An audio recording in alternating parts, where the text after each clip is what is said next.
Oi, na aula de hoje a gente vai falar sobre empresas. Eu vou querer contar várias coisas que provavelmente você não saiba ou, enfim, talvez fica no lugar comum e acaba não acreditando que pode ser verdade. Então eu vou sair do básico, né, de falar sobre empresas, a importância, os dinheiros que ele trazem, enfim, e colocar algumas questões que acho que são fundamentais para você estabelecer um raciocínio de relação com as empresas, com os empresários, com os executivos. O primeiro dado importante que você deve levar em consideração é o seguinte: não considere como o primeiro lugar onde você deve buscar recursos e principalmente recursos novos. A primeira imagem que a gente faz é essa, né? Vou criar um projeto para apresentar para uma empresa que me patrocine. Por que a gente tem esse pensamento? Porque é mais fácil, pelo menos na memória ou na mente, fica parecendo mais fácil que eu tenho uma ideia brilhante, chego então para uma empresa e ela me dá 200 mil reais. Como se fosse simples, né? Pode até acontecer de a ideia ser muito brilhante, pode até acontecer de ela te dar 200 mil reais. Mas o fato é que ela vai fazer isso, se fizer, por questões muito objetivas, né? E a primeira delas é, e você deve ter falado agora em incentivos fiscais, eu vou te dizer, não é o principal objetivo. A gente tem uma imagem falsa, uma imagem muito brasileira nesse aspecto, diferente de outros países, de que as empresas, os empresários tomam decisões em função única e exclusivamente dos incentivos fiscais que existem. Claro que ajuda, claro que é importante que exista esse incentivo, mas não é esse o elemento que vai fazer ele tomar a decisão. Por que não? Porque você não é o único que está levando lá uma proposta de incentivo com incentivo fiscal. Então, se esse não é o único elemento, você perde a prioridade. Ele vai olhar entre as várias opções que tem incentivos fiscais, qual que ele acha mais interessante. Então, o grande erro cometido, né, ingênuo até, é justamente imaginar que as empresas vão receber você porque você tem um projeto muito bom e, além do mais, tem incentivo fiscal. Ele vai falar, que mais? Além de incentivo fiscal ser muito bom, o que faz com que seja uma coerência entre a empresa e nós? Então, isso é um pouco para descartar essa situação de imaginar que o incentivo fiscal é o trunfo que você tem.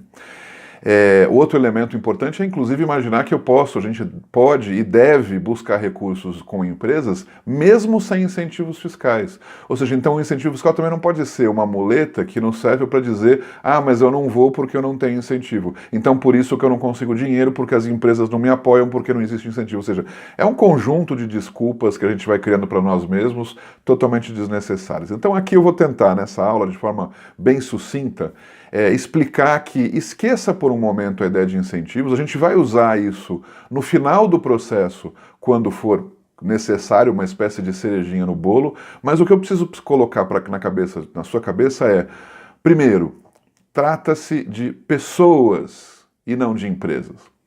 As empresas, elas são, mais que nada, um conjunto de pessoas que trabalham lá. É um conjunto de paredes onde dentro tem pessoas trabalhando. E são as pessoas que tomam as decisões, e não as paredes e nem as máquinas. Então, essas pessoas são absolutamente iguais a você no quesito humano, no quesito pessoas. Não são nem mais ou menos do que você, não tem a menor diferença. Então, quando eu começo a olhar a empresa como empresa, eu começo a enxergar que existe um ser pensante chamado empresa que toma decisões. Os seres pensantes que tomam decisões são pessoas como você. Então, esse é um elemento importante para você considerar, para você transformar tudo isso numa questão mais simples. E, portanto, se são humanos, então vale a pena que você converse com eles da melhor forma possível, chegue até eles da forma mais convencional possível, que é como? Por indicações, amigos de amigos, a gente acaba chegando a gente constrói amizades e casamentos assim, então é assim também, bom, isso antes do Tinder, né?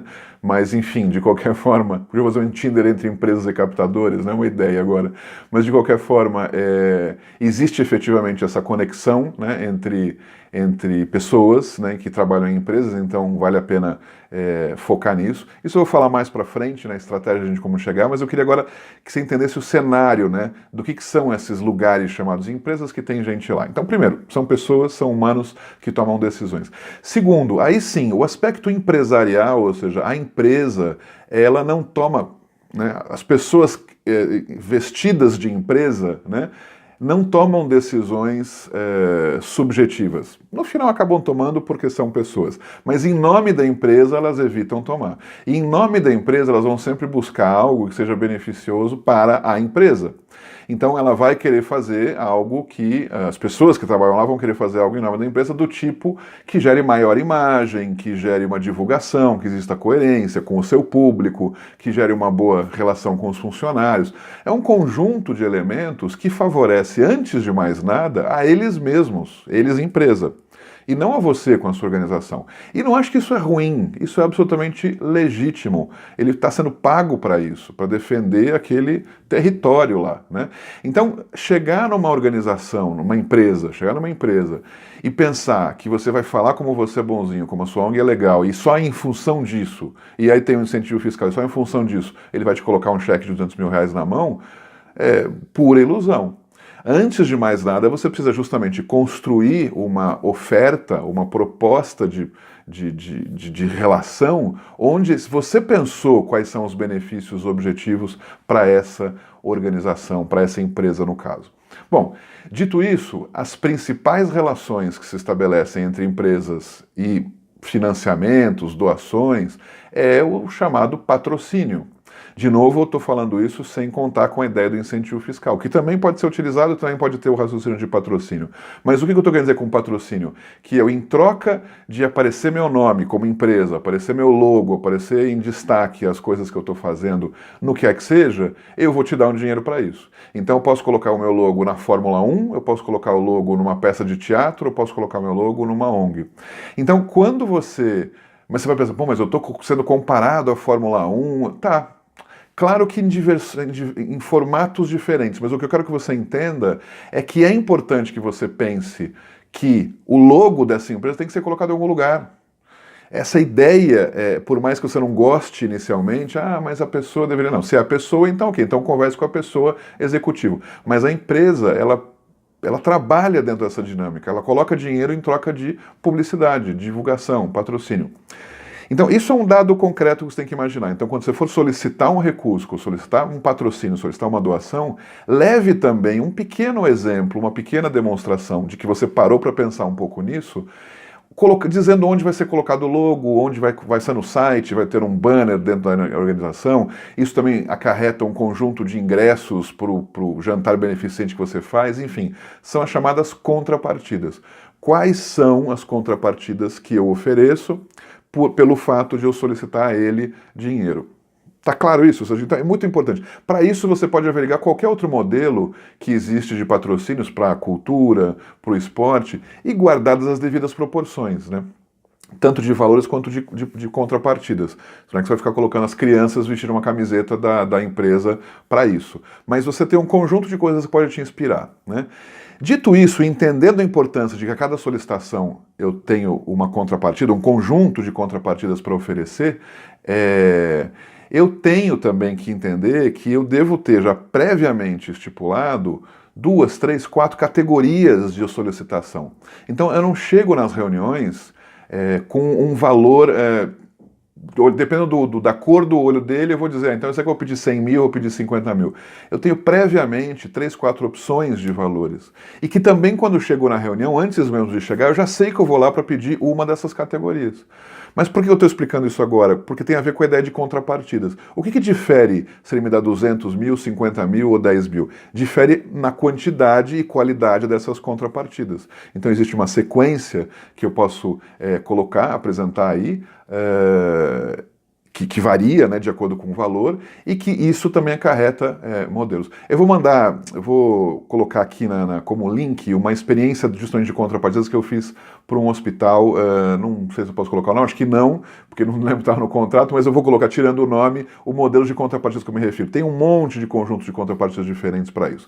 Mas o que é importante você entender aqui, como eu digo, a gente vai falar depois de estratégia mais para frente, mas aqui é importante que você entenda a dinâmica que se estabelece nessa relação. Você vai pedindo um valor objetivo e existem contrapartidas concretas. Você não vai lá para chegar de, quanto que o senhor quer dar? Qual que é o valor que a sua empresa quer oferecer? Não é isso.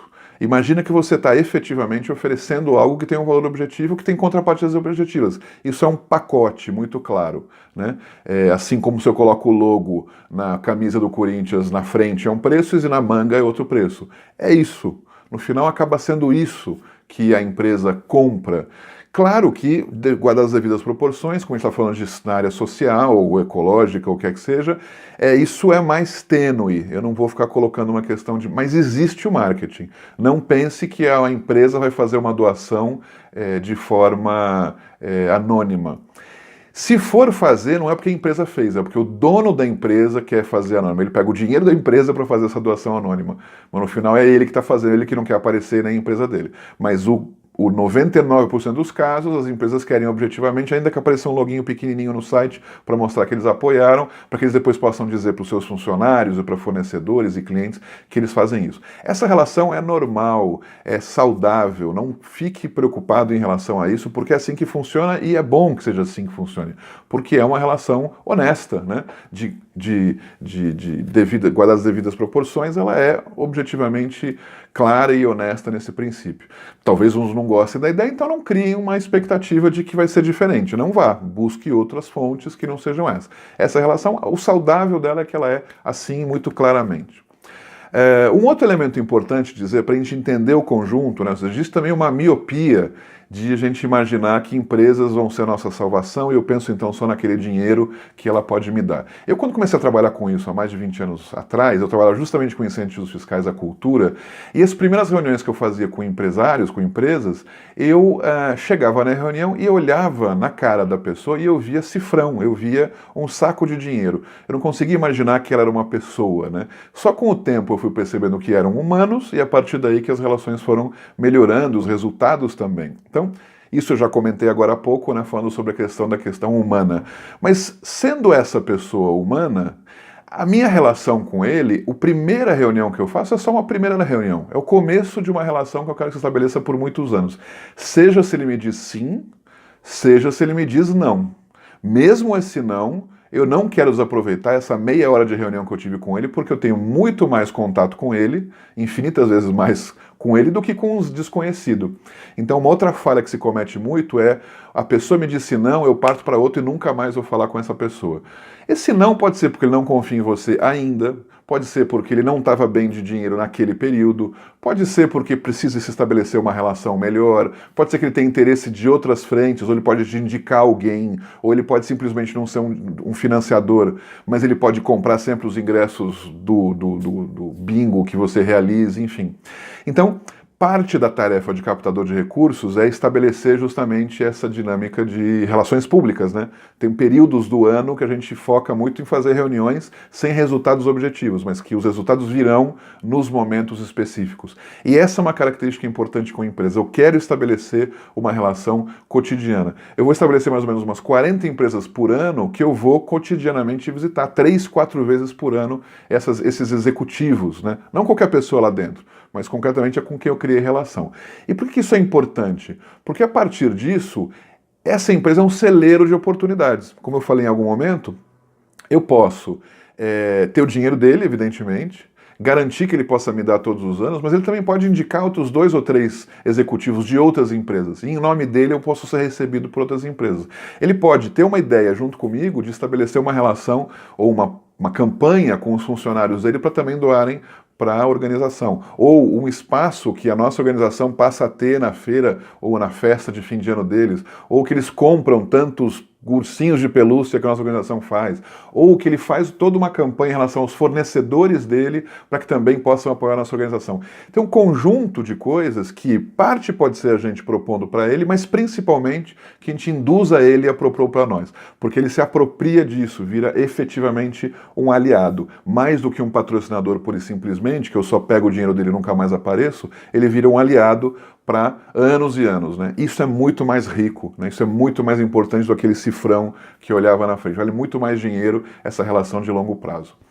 Isso acho que era o que é importante falar sobre empresas por enquanto, depois a gente falar um pouco mais sobre estratégias em outro módulo, mas aqui é um passar sobre as várias fontes. Eu queria que então, essas são coisas importantes para saber de empresa que saem em geral do que as pessoas costumam falar, para que você possa refletir sobre isso. Pense então aí no seu entorno, que empresas que vocês já tiveram que não falam mais, que vale a pena retomar o contato, quais que vocês têm hoje que poderiam ser potenciais celeiros de outras oportunidades, e quais seriam as próximas que você poderia procurar nesse raciocínio de um indica o outro. Esqueça de procurar aquela que todo mundo quer, né? Mas o que tem ao seu redor, que outras que você poderia ir atrás porque tem alguém que pode te ajudar nessa busca. E aí você começa a compor, a criar então as suas primeiras 40 empresas próximas, para depois criar uma estratégia que eu vou desenhar mais na frente com você, tá bom?